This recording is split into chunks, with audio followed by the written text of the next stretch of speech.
السلام علیکم ورحمۃ اللہ وبرکاتہ۔ اعوذ باللہ من الشیطان الرجیم، بسم اللہ الرحمن الرحیم۔ شروع کرتے ہیں اللہ کے نام سے جو بہت بڑے مہربان نہایت رحم والے ہیں۔ حضور اقدس صلی اللہ علیہ وسلم اللہ جل جلالہ کا پاک ارشاد نقل فرماتے ہیں کہ تو صبح کی نماز کے بعد اور عصر کی نماز کے بعد تھوڑی دیر مجھے یاد کر لیا کر، میں درمیانی حصہ میں تیری کفایت کروں گا۔ ایک حدیث میں آیا کہ اللہ کا ذکر کیا کر، وہ تیری مطلب برابری میں معین ہوگا۔ آخرت کے واسطے نہ صحیح دنیا کے واسطے ہم لوگ کیسی کوششیں کر ڈالتے ہیں، کیا بگڑ جائے گا اگر تھوڑی سی دیر صبح اور عصر کے بعد اللہ کا ذکر بھی کر لیا کریں کہ احادیث میں کثرت سے ان دو وقتوں میں اللہ کے فضل و کرم سے اللہ کے ذکر کے فضائل وارد ہوئی ہیں۔ جب اللہ جل جلالہ کفایت کا وعدہ فرماتے ہیں، پھر کسی دوسری چیز کی کیا ضرورت باقی ہے؟ ایک حدیث میں آیا کہ حضور اقدس صلی اللہ علیہ وسلم ارشاد فرماتے ہیں کہ میں ایسی جماعت کے ساتھ بیٹھوں جو صبح کی نماز کے بعد آفتاب نکلنے تک اللہ کے ذکر میں مشغول ہو۔ مجھے زیادہ پسند ہے اس سے کہ 4 ارب غلام آزاد کروں۔ اسی طرح ایسی جماعت کے ساتھ بیٹھوں جو عصر کی نماز کے بعد سے غروب تک اللہ کے ذکر میں مشغول رہے۔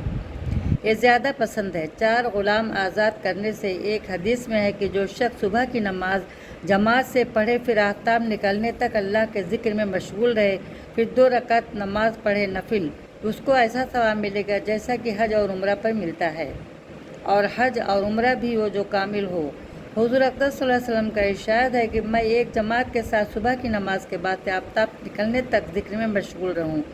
مجھے دنیا اور دنیا کی تمام چیزوں سے زیادہ محبوب ہے۔ اسی طرح عصر کی نماز کے بعد سے غروب تک ایک جماعت کے ساتھ ذکر میں مشغول رہوں کہ مجھے دنیا اور دنیا کی تمام چیزوں سے زیادہ پسند ہے۔ انہیں یہ وجوہ سے صبح کی نماز کے بعد اور عصر کی نماز کے بعد اور کا معمول ہے، اور حضرت صوفیہ کے یہاں تو ان دونوں وقتوں کا خاص اہتمام ہے کہ صبح کی نماز کے بعد عموماً اشتغال اہتمام فرماتے ہیں، اور عصر کے بعد اور اذکار کا اہتمام کرتے ہیں۔ بالخصوص فجر کے بعد فقہ بھی اہتمام فرماتے ہیں۔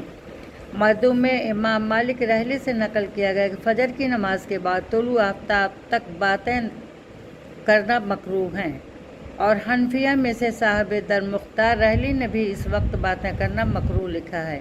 ایک حدیث میں آیا کہ جو شخص صبح کی نماز کے بعد اسی حیث سے بیٹھے ہوئے بولنے سے قبل یہ دعا 10 مرتبہ پڑھ لے، لا الہ الا اللہ وحدہ لا شریک لہ لہ الملک ولہ الحمد یحیی ویمیت وہو علی کل شیء قدیر۔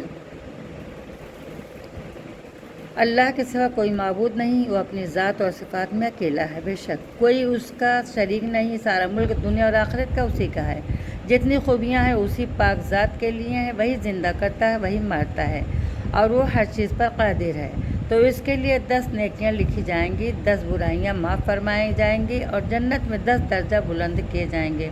تمام دن شیطان سے اور مکروہات سے محفوظ رہے گا۔ ایک حدیث میں آیا ہے جو صبح اور عصر کے بعد استغفر اللہ الذی لا الہ الا هو الحی القیوم واتوب الیہ، میں اسی اللہ سے جو زندہ ہے، ہمیشہ رہنے والا ہے، اسی کے سوا کوئی معبود نہیں، میں اپنے گناہوں کی مغفرت مانگتی ہوں اور اسی طرف رجوع کرتی ہوں، تو توبہ کرتی ہوں، 3 مرتبہ پڑھے اس کے گناہ معاف ہو جاتے ہیں، خواہ سمندر کے جھاگ کے برابر ہوں۔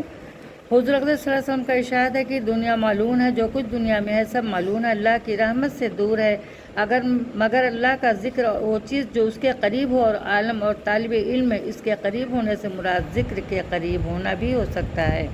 اس صورت میں وہ چیزیں مراد ہوگی جو اللہ کے ذکر میں معین و مددگار ہوں، جن میں کھانا پینا بھی بقدر ضرورت داخل ہے، اور زندگی کے اسباب ضروری بھی اس میں داخل ہیں۔ اسی صورت میں اللہ کا ذکر ہر چیز کو جو عبادت کے قبیل سے ہے شامل ہے۔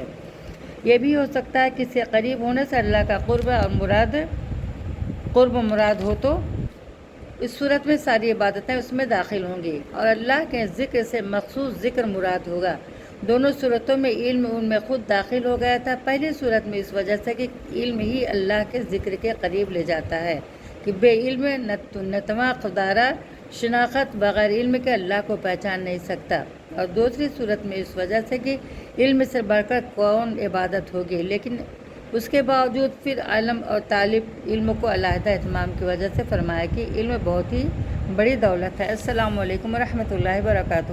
انشاءاللہ آئندہ